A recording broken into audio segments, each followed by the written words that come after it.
creates questions the human mind cannot answer. Out of reach, past all we can see, hear, and touch, beyond all we understand, lies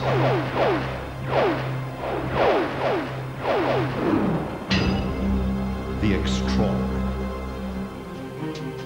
Is your first name Travis? Yes. The Extraordinary is the story of Travis Walton. No UFO encounter has ever fallen into the category of the incident at Turkey Springs. There were 6 witnesses, all passed lie detector tests.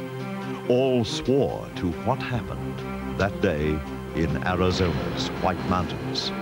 While you were standing near this UFO-like object, do you believe you were struck by an energy force emitted from that large object? Yes. It is this startling wedding photograph taken late last year in a London church. A photograph that captured the image of an uninvited guest. A ghost. Freaked me out when I first saw it. Oh, I hope it was a good one. I showed it to people at work and the hairs on their arm literally stood on end when they looked at it. It is the story of a woman who shocked a courtroom with claims she could undergo major surgery without anesthetic.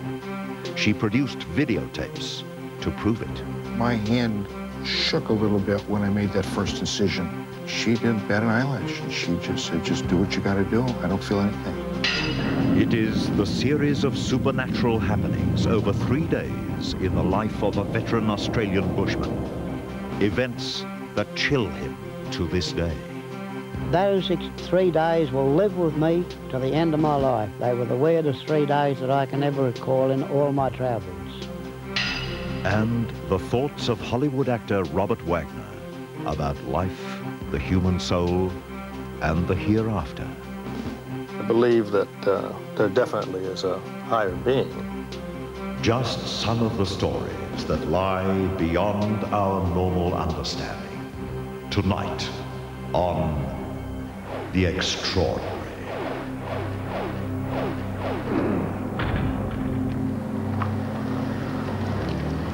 Good evening. I'm Warwick Moss.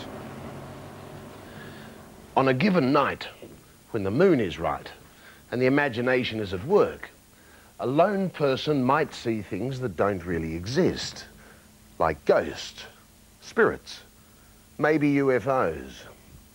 But when 7 grown men see the same thing, and they all swear after 18 years that what they saw was real, then you have to take notice. In the case of Travis Walton, every witness took a lie detector test, and the results spelled UFO.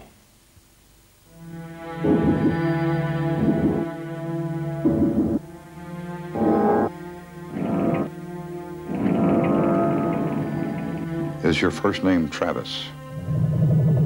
Yes. On November the 5th, 1975, in the forest area called Turkey Springs, did you see a large glowing object hovering in the air? Yes. While you were standing near this UFO-like object, do you believe you were struck by an energy force emitted from that large object? Yes. After regaining consciousness in a small, humid room, did you see non-human creatures with large dark eyes moving about the room? Yes. Did you conspire with your brother Dwayne or anyone, or act alone, to stage a hoax about your UFO abduction? No. It happened deep in the woods of the White Mountains of northeastern Arizona at 5:49 p.m. Travis Walton was 22 years old. He was with 6 other woodcutters returning to their hometown of Snowflake as twilight settled on the rugged woods where they'd worked all day. The crew supervisor, Mike Rogers, was at the wheel as they rounded a bend and came upon a clearing and the hovering light. It was very clear, very vivid, and it was, 75 or 100 feet from the truck. I verified that later on with my own step and loft measurements. Travis Walton has walked that same clearing 100 times since that afternoon 18 years ago. He still hasn't found an answer. I had pretty bad nightmares for a long time, but I just had to cope with this thing and get on with my life. The events surrounding that day are the subject of a new movie called Fire in the Sky, which opens here soon. But the question goes unanswered. No reported UFO encounter on Earth has ever fallen into the category of the Travis Walton case. His reported abduction by unknown beings was witnessed by all 6 of his co-workers, including Mike Rogers. This brilliant flash of light just lit up the whole woods right there. It was almost blinded me. It did blind me temporarily, just for a few seconds. I turned back around and glanced back to my right, where I'd seen Travis standing, and he's flying back through the air. You know, he was just like as if a grenade or explosion had gone off in front of him. We all saw the thing. We all saw the guy get zapped. All swore to the same story. That's the truth, mister. That's exactly what happened. Is it? All except one submitted to lie detector tests at the time and passed. Then this year, every single one of them took more sophisticated polygraph tests conducted by the same man. All, including Walton, passed. Mr. Walton is telling the truth when he claims that this is not a hoax, that he went on board what he believed to be went on board a UFO and was later deposited on a road in Heber. His story is truthful in reference to the questions I asked. The people of Snowflake can't explain what happened that evening, including the then sheriff, Marlon Gillespie. My belief is that those individuals, those 6 individuals, seen something that they believed was a UFO. Get back in the truck! When the blue light appeared above them that evening, Travis bolted from the passenger side door. I felt kind of like an electric shock go through my body, and it kind of made me go numb, and I blacked out. What's that thing? Oh, my God. What's he doing out there? He's back in the truck. What the hell is it? And I hit the gas, and these guys are simultaneously screaming at me to get the hell out of there, and I was gone. They thought it had killed me, and they panicked. As the truck sped off, Travis recalls an unworldly series of events. I don't know how I got on board. All I know is that when I regained consciousness, that's where I was. I was in a lot of pain, just a tremendous amount of pain. I was lying on my back on a table, and there was a light above me. And, you know, I couldn't focus my eyes at first. I saw these creatures standing over me that I knew I wasn't in a hospital. And at that point, I just flipped out. I just became hysterical. When Rogers and his crew drove back to the clearing, Travis was gone. Whoever they were, wherever they were from, they had taken him. And I was like overcome with emotion by this. I mean, I broke down. Travis Walton would not be heard from again for 5 days and 6 hours. Back in the town of Snowflake, the story reported by Rogers and his men was met first with derision, then grave suspicion. We started looking at, checking them, just watching them for, see if we could observe if they'd been drinking or appeared to be on drugs. Search parties scoured the White Mountains. As the days passed, the unspoken accusation was clear. Mike Rogers and his men had murdered Travis Walton, hidden the body, and made up the UFO story. Not surprisingly, all the men were nervous about taking the lie detector test. If you're lying, my machine will show it. If you're clean, it'll show that too. How do we know you ain't been bought off? Make us look bad. Alan Dallas actually refused the test because of the accusations. But Cy Gilson's test findings would throw the sheriff's theory out the window. Each individual did not kill Walton. Each individual was not involved in causing Walton to disappear by being hurt or burying him in the woods or whatever it may be. And each of the 5 were truthful when they said they saw what they believed to be a UFO. And then, after those 5 days and 6 hours, Travis Walton woke up beside a road near the town of Heber. There was a light shining down onto the road. When I looked up to see where the light was coming from, I saw this object hovering there. And just as I looked, it shot straight up out of sight, real fast, silently. And then he told the even more bizarre story of being taken aboard the alien craft. It was quite a small room, dimly lit, and it was very difficult to breathe in there. It seemed like the air was too warm and humid or something. It was very hard to catch my breath. The creatures had examined him and taken fluid samples from his body. Some of the creatures were human-like. I saw 4 of them all together, and 3 of them are the ones that rendered me unconscious. When I first saw this human-looking person, I thought I was being saved, that I was being rescued by people. To this day, there are doubters who believe that 7 woodcutters pulled a fantastic hoax on the world at 5:49 p.m. on November the 5th, 1975, like Rich Robertson, who covered the story. Most of the time, the people who see UFOs are people that were predisposed to believing in them to begin with. I guess UFOs have a way of picking out those particular people. But others, like the sheriff who suspected them of murder, have changed their minds. I believe that there's unanswered questions out there from outer space. I think that there's probably some occurrences happening that our government may be aware of that they're not telling us. The 7 men involved don't see much of each other anymore. They hadn't talked about the incident for years, until the Hollywood movie was made.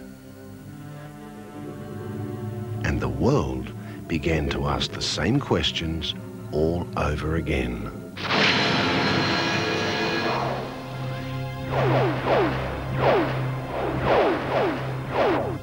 Getting married is a very special time in anyone's life.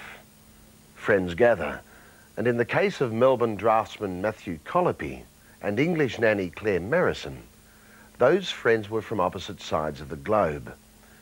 But in the small church at Chiddingly, just outside London, where Matt and Claire tied the knot late last year, there was not 1, but 2 uninvited guests. No one saw them at the time, but when the wedding pictures were developed, there they were, ghostly figures caught on film. First up, here's Alison Holloway with the secrets of Chiddingly and its church. Nestling in East Sussex, about 50 miles from London, the village of Chiddingly at first seems a picturesque but unremarkable hamlet.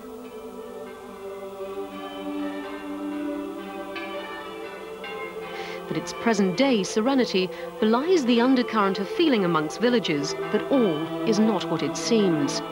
For this small parish holds some dark secrets. The last person to be hanged in East Sussex was a woman from Chiddingly who brought about the untimely death of her husband by lacing his food with arsenic. The case was dubbed the Onion Pie Murder. Yes, I can. Yes, I can. Yes, the girls But to did Claire great. Merrison, Chiddingly was just an idyllic setting for the family home, which she left after school to work as a nanny in Paris before finding love on the other side of the world. This is the man who stole Claire Merrison's heart, Australian draftsman Matthew Colopy. And according to both of them, when they met in Victoria, it was love at first sight. That was back in 1991, and soon after, they decided to marry. The date was set, December the 19th, 1992, and the location was chosen. the beautiful and mysterious church in Claire's hometown of Chiddingly. Well, we decided to get married in England because my parents, as bride's parents, were going to be doing the wedding, and I felt that it was only right that because the decision had been made that we were going to be living here after the wedding, that they should have the pleasure of putting the wedding on for us there. Matt's parents, unfortunately, couldn't be there, but it turned out to be quite a large wedding, about 120 people. So, the wedding had to be recorded. That way, Matt and Claire would be able to share the happy event with his family back home in Australia. There was an official video cameraman and an official stills photographer. The video was everything they expected. The stills were everything and more. When the couple studied two of the photographs closely, they discovered that an uninvited guest had quietly witnessed the ceremony. The two photographs are different. The first one is where we're actually facing the vicar, and then the second one is when we turn to say our vows to each other. So in two separate shots, which could be, I don't know, it could be a minute, it could be 5 minutes between. It's still there. But who or what was watching over the congregation that day? The vicar who performed the ceremony has his own thoughts on the ghosts of Chiddingly Church. We'll come to that in a moment, but first there's something you should know. The strange images don't just show up on the prints you're looking at now. I'd have to say we've captured something. I couldn't see it being a fault in the camera. If it's on two separate negatives, it's there on the negatives. Of course, it could just be imagination, or a matter of interpretation. After all, the image does look suspiciously like a puff of smoke. If it was smoke, then the second photograph, because looking at that, we've changed angles. And looking at that photo, if it was smoke, it was a drafty old church, so there's no way that the smoke could have stayed as it was. You can see the whole silhouette in the face, and I don't know whether it's a ruffle like around the neck. It looks like a ruffle. Shirt with the ruffles on them, or it's a beard. Freaked me out when I first saw it. I hope it was a good one. I showed it to people at work, and the hairs on their arm literally stood on end when they looked at it. A spirit watching over the nuptials? It's certainly intriguing. And even more intriguing, the apparition isn't there at all on the wedding video. The still camera certainly captured something mysterious that day. But there's more to those two photographs than the smoky spirit in the corner. Take an even closer look and you'll see a second uninvited guest. A second spirit. A little girl dressed in green. The big question is, exactly who were those two ghostly guests? Back to Alison Holloway, who's been investigating them, and their mysterious appearance. Warwick, this is where the vicar stood to conduct the wedding ceremony. And had the uninvited guest been visible to the naked eye, you would have thought he was in the best possible position to see the ghost that day. After all, he would only have had to have glanced to his left to see the spirits looking on. Patrick Amos has been the rector of Chiddingly for the last 10 years and was presiding over the service that day. The little girl who was standing approximately where I'm standing now, she appears to be wrapped in a shawl and she's watching me conduct the service, while at the same time there's a fella hovering just here, kneeling down with a book in his hand, seemingly following the words. That's how we can explain it. There's no other way to explain it. The vicar has a somewhat bizarre explanation of the shadowy figures in the photographs. None of the Australian groom's relatives were in church for the wedding, or were they? I just wonder whether it was some of their ancestors and they'd forgotten to invite them, and so they just came along uninvited. Claire's parents, Penny and Paul Merrison, were overflowing with pride on the day and saw nothing amiss as their daughter embarked on her married life. It was a lovely, happy day. I don't know. I had not thought about ghosts much before. But there is a figure there in the photograph. There appears to be a figure there in the photograph, yes, there does. The man responsible for capturing the apparitions on film is Tom Reeves, whose family's photographic business is the oldest in the country. He is as baffled as anyone by the supernatural additions to his prints. Right, now these are the two negatives we're talking about. They're consecutive frames from a standard wedding film. The numbers tell you it's frames 15 and 16. You can tell from the side of the film. Taken on a very standard camera, the reliable old Rolleiflex. It won't allow you to do double exposures, and it's so simple. I like it because nothing ever goes wrong, but you can't play about with it, and so they are straightforward exposures.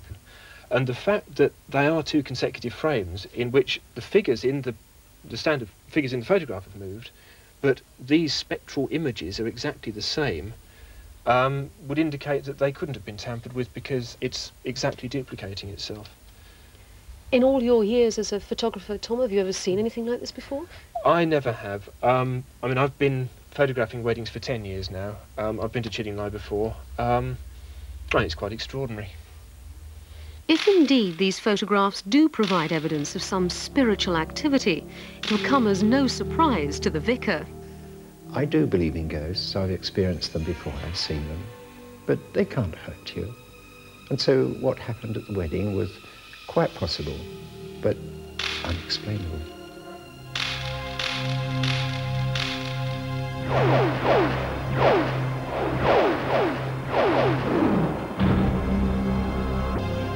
The unexplained that has played a part in actor Robert Wagner's life. I'm a positive person. I'm not a person who is a cynic or someone who takes on a saying, well, that can't happen, that can't work. You know, I'm always kind of saying, well, maybe it does. The woman who could turn off pain with her willpower. In court, she produced videotapes to prove it. I just knew in the very core of my soul that I could have an operation and not feel pain and not have anesthetic. And the series of supernatural happenings in the life of bushman Larry Dalhunty, events that remain unexplained to this day.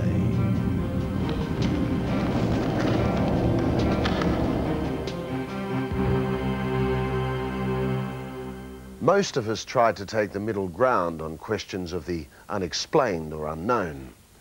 We don't want to be too cynical or too gullible about things we don't understand.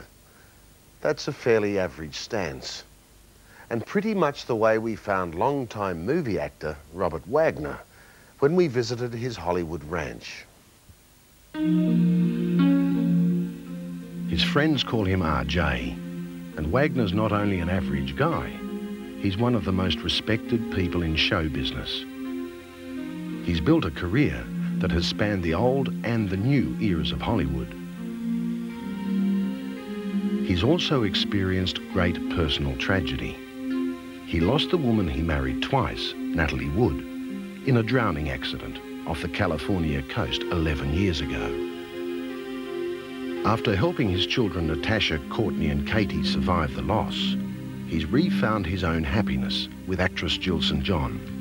Professionally and personally, Wagner has endured. So we were interested in his thoughts about life and beyond. There must be something there, you know, something must be pulling us around. I believe that there definitely is a higher being. I've been involved in astrology, and I've been involved in, I'm sort of for anything that works, you know, that can kind of make you positive, and I think that's one of the things that I've been very fortunate about, that I'm a positive person. I'm not a person who is a cynic or someone who takes on a saying, well, that can't happen, that can't work. You know, I'm always kind of saying, well, maybe it does. You know, maybe that does. Am I superstitious? Yeah, I think I'm a little superstitious. Yeah, I am. I'm sort of for anything that makes it work. You know, if somebody says, if you put a hat on the bed, it's bad luck, I don't put the hat on the bed. I believe that God is within oneself, you know, within the person, and I feel that if you can give to somebody else and give to other people in a very honest way and try to sort of get through it all with some kind of dignity and some kind of honesty. I think that's about the best you can do. I know that my connection with my children, I look at them, and I know, I can know sometimes what they're feeling. I know that they know what I'm feeling at times. I know it with Jill. You know, I can feel it. And I think that that's a very fortunate thing for any individual, to be open enough to be able to look into somebody, to see that, be able to see those things. It's lucky, you know. Are you a believer in fate? Oh, yeah. Mm-hmm. Yeah, I am. How does that play itself out for you? Well, I don't know. I think that actors believe in fate a lot. I think fate is a good thing to believe in. You never know what's going to happen. And I think that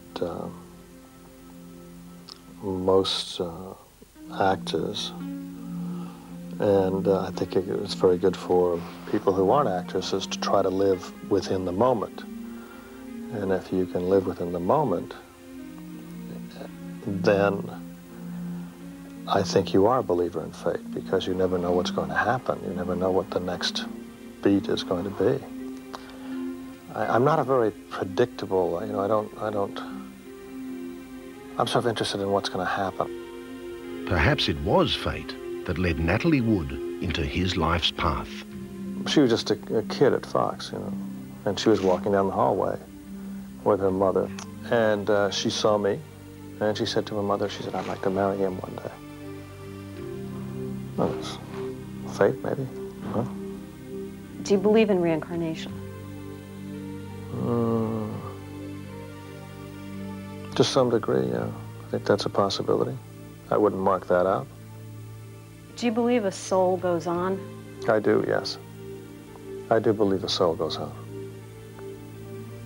I do believe that there's more out there than what's just here. And I sincerely hope that a soul goes on, because there are a lot of beautiful souls that are out there.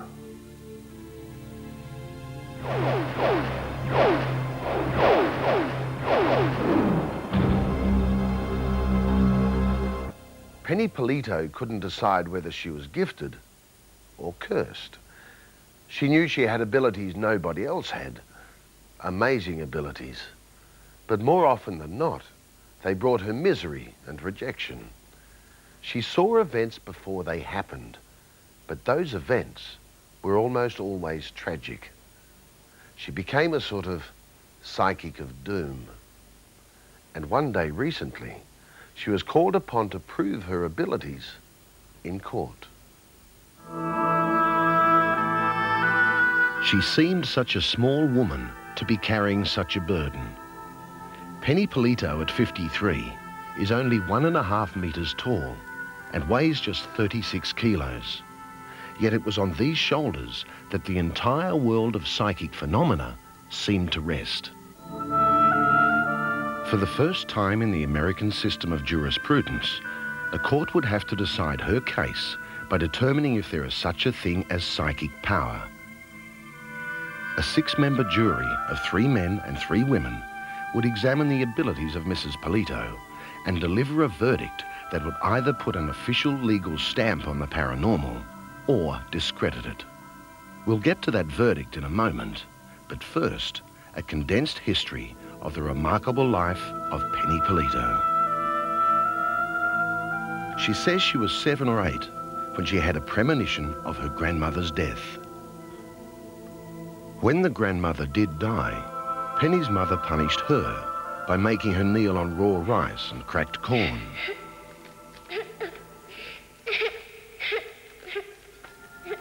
At the age of 10, she got into more trouble when she told a playmate she had a vision of the girl's grandfather lying in a box. The grandfather died a month later, and the playmate's mother banned Penny from the house. She said she was satanic and evil. You can't come in here. Don't come back anymore. Years later in Tampa, Florida, Penny begged a co-worker to make her daughter change travel plans. But I really feel it's important. I have this feeling. Don't ignore it. The fatal head-on collision Penny foresaw came true. The dead girl's father came to Penny's house and told her, I just wanted to take a look at the woman who killed my little girl. Penny's premonitions have never been the kind to make her popular with the neighbours. The one that terrified her and husband James the most happened in 1981. She was with him on a hunting trip near Palm Beach. They ran into a young couple, and Penny froze. As soon as I saw them, I don't know how else to say this, I felt the touch of death on me. I knew the couple would be harmed. I said, within 48 hours, that couple is going to be dead, both of them. The couple was found murdered in the woods a week later. Polito not only described their bullet wounds, she pinpointed the spot where police would find their bodies. I tossed it over in my mind a million times, should I have said something to the couple. But if somebody comes up to you, a complete stranger in the middle of the woods, and says, you know, I think you ought to get the hell out of here, because if you don't, you and your husband are going to be dead. Look, what kind of nut is this? In November 1984, she first realised she had another amazing power. She could suddenly turn off all pain. Mrs. Polito calls it the process of going automatic, or piping in. I call what I have, rather than saying I'm psychic, I say I have my pipeline. By the time Mrs. Polito would have her day in court, she'd undergone major surgery on her foot and serious breast surgery, without the help of anaesthetic. It was all recorded on video. It was probably the most extraordinary thing I'd ever seen. The court case in Broward County Circuit Court came about later when Penny sued a hardware store called the Home Depot. While Penny and James, her husband of 33 years, were in the store in April 1987, a stack of heavy lumber fell on her head. It knocked me to my knees, and I instantly got 2 goose-egg-sized lumps on my head. The injury, she claimed, had left her bruised and dazed.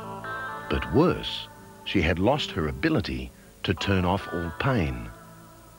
Scientists have never seen automatic working like my physicians have seen it working during surgery. I haven't got it anymore to show them. When the trial got underway, on January the 28th, 1991, the hardware store's lawyer, James Locke, found himself up against a lineup of medical testimony that could not be ignored. First, there was the story told by a well-respected and amazed podiatrist, Dr. Sheldon Willans. I had never heard of anyone cutting a bone out of the foot without anesthetic. She insisted that it could be done. My hand shook a little bit when I made that first incision. And when you make an incision with a scalpel into the foot, there's a significant amount of blood. And she didn't bat an eyelash. She just said, just do what you got to do. I don't feel anything. To discredit Penny, the hardware store brought in James Randi, the author who debunked Spoonbender, Uri Geller. But the evidence Penny Polito delivered next, the videotape and testimony by Dr. Alan Fields, brought the courtroom to hushed silence. And I know I've seen a phenomena. I know I've seen something to me which is absolutely amazing. This is surgerizing someone with a scalpel, and she never did anything more than smile. I felt the needle go through, but minus the pain, no pain. And the undeniable drama of Mrs. Polito's videotape became the hottest talk in Florida medical circles. I don't know how she did that. I don't know what she did, but I've never seen it like that before. For 2 weeks, little Penny Polito battled in the witness stand, and the jury faced evidence that seemed taken from a science fiction movie. At one point, even the judge was moved to comment, "I don't understand it, but I believe in faith healing." Defense lawyers Locke, while disputing Mrs. Polito's special powers, nevertheless asked Judge Marco to order her not to invade the minds of jurors and witnesses. The judge refused. You know, Judge, all I'm asking is an opportunity to defend this case on equal grounds as the plaintiff. When it was over, the jury was left with 2 questions. Did Penny Polito have psychic ability? And did the hardware store cause her to lose it? The bad news for Penny was a meagre reward of $1,000 for the Home Depot's negligence. But the more important principle about her psychic ability was summed up in the final judgment. The plaintiff, Penny Polito, had automatic ability, which she did not lose. And for little Penny Polito, after a lifetime of doubters, ridicule and rejection, that vindication was worth more than all the money in the world.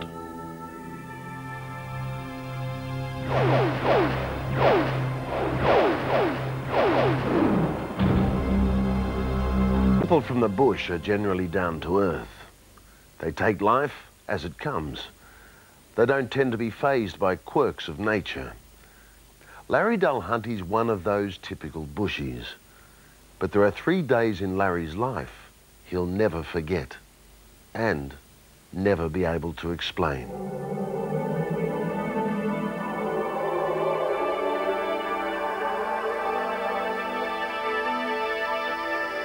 It's hot out here, and bright. Not a lot can pass without explanation. Everything can be seen and heard.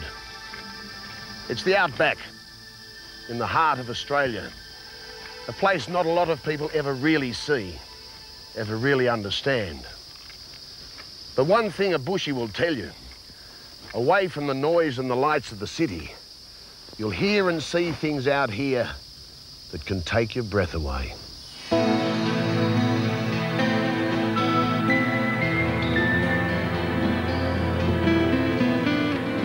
This part of Australia, between Cloncurry and the Gulf country, is about as remote as you can get.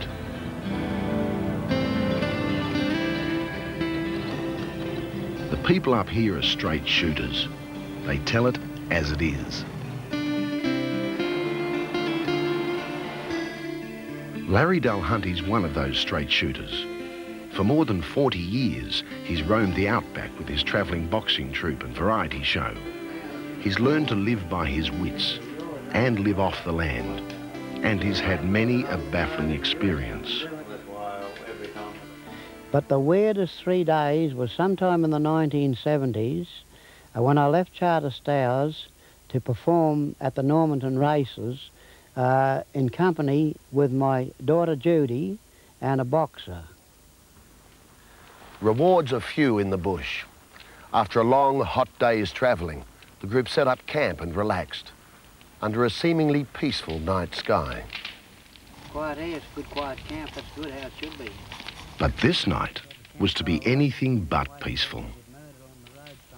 When suddenly my daughter Judy screamed in terror, and here was this object hovering about twice treetop level for just an instant, and it took off at high speed, lighting up the whole countryside. It takes a lot to unnerve a bushie. So despite the shock of the unknown, the Dulhunty troupe decided the show had to go on. 24 hours later, a new campsite, hundreds of kilometres down the track. But what was to follow would make the events of the previous night seem almost normal. Well, it was between midnight and dawn. I woke up, I don't know what woke me. It was a freezing cold night, and my head was under the blankets. And the blankets were gradually moving up and down, up and down. I thought, my God, there's somebody here's going to club me over the head with a weapon. And after these blankets had moved up and down several times, I suddenly threw the blankets off and jumped out, ready to defend myself. And there was not a sign, not a sound. The bush was completely still, eerie stillness. No wind that could have been blowing the blankets. I just could never be able to explain what that was. The next morning, Larry decided he was better off keeping that experience to himself. That was until he joined the others and found out that he wasn't the only one who had trouble during the night. But as we were drinking tea at the campfire, Captain McLean said, by gee, Larry, I had a weird experience last night. It just felt as though somebody was lifting my blankets up and down. Well, you know, it's a funny thing that you should say that, because last night during the night, my blankets kept moving up and down like that, and I was petrified. Larry and young McLean left it there, and the trio set off again, through the lonely Queensland bush. They were headed for another town, another show, and their third encounter with the unknown. This one, the most mysterious of all. What's that, Dad? Falling from the sky, there was thousands of cobwebs. And now don't ask me to estimate the cobwebs in thousands. I couldn't. I'd have to go into millions. That's how many. For quite a while, Larry thought maybe it was the heat, that he was seeing things. But later, he was to hear that at Burnett Downs, some 450 miles away, more cobwebs were seen drifting down to Earth. And at Charters Towers to the south, Robert Sweeney, a local alderman, was to confirm that it happened there too. Well, in the early 70s, I was out at the golf club playing golf, and we were out on about the 4th or 5th green, and all of a sudden this sort of wind blew up and this sort of queer stuff came over. We thought it was mist for a start, light rain or something, but it turned out that it seemed to be some sort of a cotton thing or cobwebby turnout. I believe that it was hanging on telephone lines and, you know, all around the town. So I don't think it was just at the golf club. I think it was nearly all over Charters Towers. So, how did the cobwebs get there? One report said they'd been blown in from South America by strong global winds. But John Thompson, a world expert on spiders, is not so sure.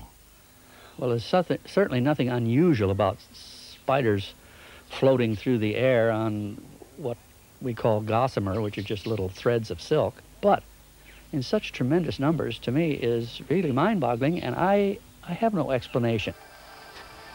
These days, Larry's still on the road, way out west, still mystified by those events back in the 70s. His daughter, Judy, has settled down in North Queensland, but her mind is far from settled. The memories trouble her to this day, and even now she has nightmares, vivid dreams of blinding lights and cobwebs. It terrified me to see something like this. I mean, it's just unexplainable to see something like this at quite a young age. Those 3 days will live with me to the end of my life. They were the weirdest 3 days that I can ever recall in all my travels.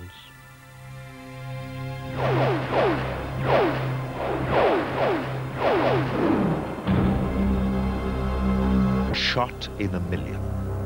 A bullet that ricocheted off New York Harbor, traveled 2 kilometers, and beat impossible odds to claim a life in highway traffic. An untold story. Next week. That story about the magic bullet is one of the most amazing I've seen in a long while. Don't miss it. Thanks for joining us tonight. But before we go, another story from our show next week. It's about a woman named Sandra Hill and her frightening discovery that she had lived a previous life. Sandra's story is riveting. Under hypnosis, she becomes a woman who lived more than 100 years ago. But Sandra's nightmare is the stark tragedy of her own previous death. My whole being changed. I went from me being me to this young, vibrant young lady who was just glad to be alive and glad to run to this gentleman in the doorway. My foot caught in the hoop. With that, I rolled and fell.